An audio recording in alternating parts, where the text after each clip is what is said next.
all the stuff that I put the people that love me most through. I started to see that. Those memories started to play through my mind. And I really just cry out to God. That was all I had left at that time. Faith into the miracle. You know, you're not going to get a miracle overnight. But what will happen is you'll get clarity and peace of mind and direction. What can I do to get out of this dark place? What can I do to pay back those people that I hurt most? Top leaders, meaningful conversation, actionable advice, bulldoze complacency, ignite inspiration, create impact.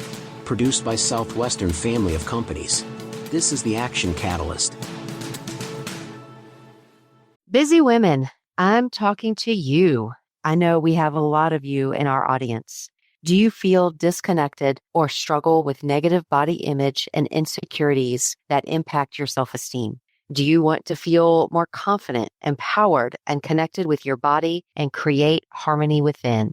Friend of the show, Faye June, has designed the 10-minute, 28-day positive body image workbook for women, a daily self-care practice to help readers reshape their body image, mood, and self-perception.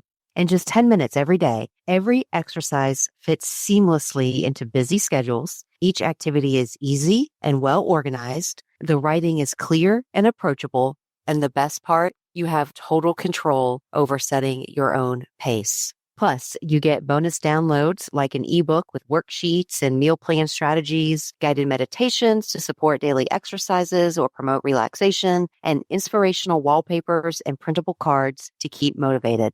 The 10-minute, 28-day positive body image workbook is a fantastic resource to transform your relationship with your body and take your next step forward with confidence. Click the link in the show notes to learn more and get your copy today. Do you worry because Alzheimer's is genetic and someone in your family has it? Do you forget recent events more often than before?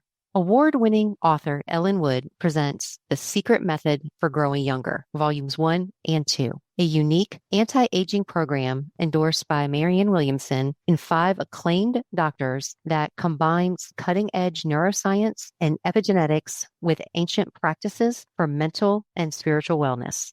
Ellen has the Alzheimer's gene, APOE4. And it was Ellen's own experience coping with and reversing early symptoms of Alzheimer's that led her to create the daily anti-aging practices to strengthen and invigorate body, mind, and spirit. Visit her website, howtogrowYounger.com. This program could change your life forever. He is a former NFL linebacker with the Chicago Bears. His name is Matt Mayberry. He also played at IU, Indiana University, was team captain from 2009 to 2010. He is one of the movers and shakers in the world of speaking. He works with some of the NFL teams, NBA teams. He shared the stage with Stedman Graham and is just an all-around stud and good guy. So Matt Mayberry, welcome to the show, my friend. Pleasure to be here.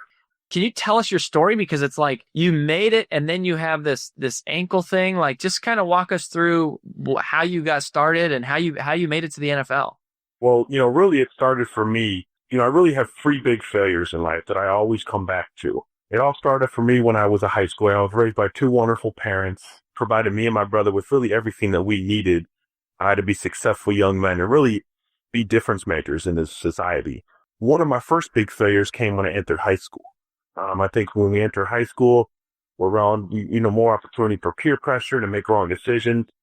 And that's what happened in my life. I always say associations, everything. I started hanging out with, guys doing drugs and doing, things that they shouldn't be doing, breaking the law. So basically I was becoming a teen drug addict at 16 years old. And to put that in perspective for you, I'm not just talking about a little marijuana here and there. I've done every single drug besides heroin.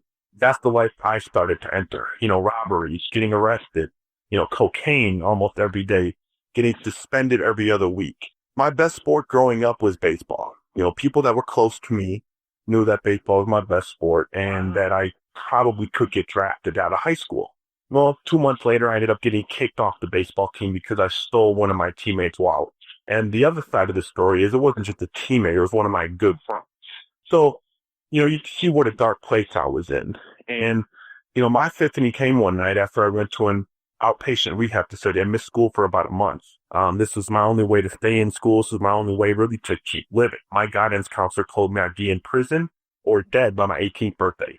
Before my 18th birthday, that's what I was being told. So I knew that there was only one way out, and that was to go to outpatient rehab and try to get better. After 2 weeks in the program, I came home one night, had a conversation with my father, and, like every other conversation when I was drugged out and being the way that I was for the past 3 years, anything that he said went in one ear and out the other. But for some reason, this time, I just started to hear him more in depth, and, really it started to hit me and run through my mind, body, and spirit. And after that conversation, I went in the bathroom, and for the first time in 3 years, I looked myself in the mirror, and I hated what I saw. I saw a monster. I saw anger. I saw disgust. I just hated what I saw. I started to realize, all the terrible things that I've done in this world, all the people that I've hurt, all the drugs that I've done. I got in a fight with my father before I broke both of his ribs. My mother has seen me do cocaine personally. All the stuff that I've hurt the people that love me most through. I started to see that. Those memories started to play through my mind. And I go into my room, and I really just cry out to God. And that's when I really get deep into my faith. That was all I had left at that time. As I talk about, a lot, faith is a miracle. You're not going to get a miracle overnight. But what will happen is you'll get clarity and peace of mind and direction. And that night when I asked, what can I do to get out of this dark place? What can I do to pay back those people that I hurt most? And athletics came to mind. That was the only thing I knew. I knew I only had football. I got kicked off my baseball team, so I have football right here, right now. A scholarship was the first one that came to mind. That's how I could pay back my mother and father. That's how I could pay back my grandparents that I nearly killed from all the stress I put them through. I mean, I think when you're, grown parents have, cried to you almost every night for the past 2 years, and, you've seen your grandparents who were like parents as well in your life almost completely die from everything that you've done, all the stress and how pain you put them through. So it wasn't very powerful. It wasn't about what can I do. It was about what can I pay back those people. And, my father always just hoped, put a Bible throughout the house, put a motivational book throughout the house. And it just so happened that the late great Zig Ziglar, she at the top was laying on my bed. And for whatever reason, I saw, the chapter was open. It was talking about the power of goals. And that's when I truly discovered that goals can change our lives, that goals to take it to the next level. And we all hear about goals and how important they are, but once we fully know how to set goals the proper and correct way, and once we know how to carry out and, make definite plans to achieve those goals, our lives will never be the same again. And I learned this at 17 years old. I wrote a goal. Next year, I will have a Division I scholarship. I didn't say get a Division I scholarship. I said I will have a Division I scholarship. Next day, I go into school. Everyone still thought I was drunk. Everyone still thought I was high. Because I was going in there saying, hey, I'm getting a Division I scholarship. I'm going to Tennessee, to Alabama. I already had schools made up in my mind. No one believed me. Everyone doubted me. That's when I devoted 7 days a week. My parents helped me out. They hired a speed coach. I had to get faster. They hired a strength coach. I had to get stronger. For 7 hours on the weekend, I devoted every ounce of effort. I researched schools that I had to, get in contact with, coaches, phone numbers, emails. Long story short, after so much blood, sweat, and tears, nights that I almost cried just because I wanted it so bad, I ended up with 19 Division I scholarship offers a year later. I ended up choosing Indiana University mainly for one reason. I still get it today. Yes, they're not a football powerhouse compared to some of the other offers I had, which was Georgia Tech, Maryland. But I connected real well with the late coach Terry Hepner, big mentor to Ben Roethlisberger. He told me, Matt, if you come to Indiana, you won't just become an athlete. You'll become a fine young man that will make a tremendous difference in this world. I promise you that you'll be more successful outside of football than you ever will be inside football. So what was your big kind of second failure? Well, my big second failure came when I was, as you mentioned in college, projecting me to go in the third round of the NFL draft. I was feeling good. I performed well on my workouts, all the teams that I met with and worked out with this Patriot, Chicago Bears. So feeling good. Me and my family really thought that I was going to go in the third, fourth round. So as a player, you already have that made up in your mind. Get the big signing bonus. Okay, you got a little bit of security if there's a such thing called security in that league. So I was feeling good. And come draft day, I didn't get drafted. Now, Tennessee Titans called me. I think it was in the fourth round. So give my family around the TV. We're getting ready to fit you here. They didn't pick, they picked someone else. Whoa. Banking happened 3 other times throughout that thing. And I think a lot of people, they don't understand the severity of how that makes you feel when you really are projected to go, in a certain round. You don't get drafted at all. A lot of things start to question, am I good enough to play in the league? Am I as good as I thought I was? You start to question your ability. And luckily, 20 minutes later, that's kind of when I talk about my blessing in disguise.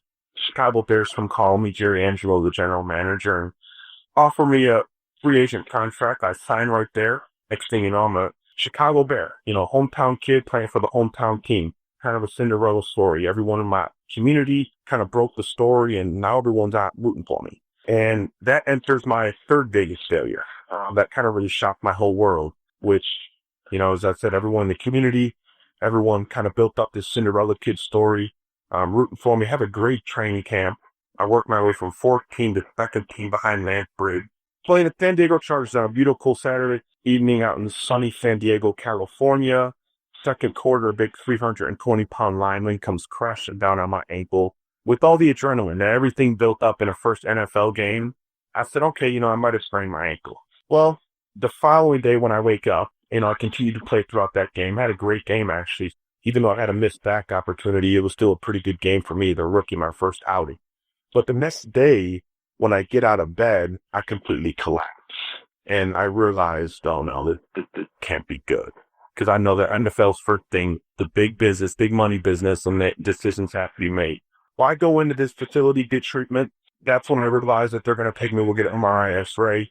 Comes back that I completely tore a bone off my ankle. I'll be out for 9 months, and I knew that. This is your first game? It happened in your first game? My first game as a rookie. And then, obviously, as you know, as a rookie, you can't afford that. I knew, hey, I'm out for 9 months. I still remember sitting down with my head down. The doctor walked in and said, Matt, you won't be stepping on a football field anytime soon. I said, what do you mean, Doc? He says, Matt, you completely tore a bone off your ankle. You continuing to play in that game hurt, your ankle even more than what it was. I said, Doc, what do you mean? This is my dream. I'm living my dream. Like, what do you mean? Matt, you're out for 9 months. You know that this is a part of the game. There's nothing I can do. There's nothing that you could do except heal and rest and go to therapy and do what you got to do to get it healthy. I said, Doc, but I'm a rookie. They're going to cut me. What do you mean? Why I was saying that to the doctor, I knew we couldn't do anything, but I knew that, my parent, the dark place, the drug addict of me, everything was just starting to circulate through my thought process. I was like, oh man, this is it. We reached an injury settlement with the Chicago Bears. If that means I take my money and I go my way, you go your way. And, that's kind of when, I was depressed. I was angry. I mean, that was one of the worst times in my life because I really felt that I was the biggest failure walking. Even though as an athlete, you can't control injuries, I felt that was the biggest failure. So let me ask this now, Matt. So you go through this whole thing, you have this up and down story and such a great story of redemption. So I know now, as you look to the professional world and what you're doing, do you find a big resemblance, or connection to sort of the mindset of being successful in companies compared to performing in professional or Division I athletics? Absolutely. That's why wherever I go, I always talk, even if, the executives in the audience, I'm speaking at a corporation or a conference, I always say, I personally believe in my personal story is that athletics is the greatest teacher of all. And, even if they want an athlete, obviously they're not going to be an athlete, 5 or 10 years from now. And maybe even that they might have a son or a daughter that, might be at the age that they want to go into athletics. And my hope is that one day they get to experience truly one of the greatest teachers of all of life, what it teaches about ourselves and our characteristics and the daily disciplines in order to be successful.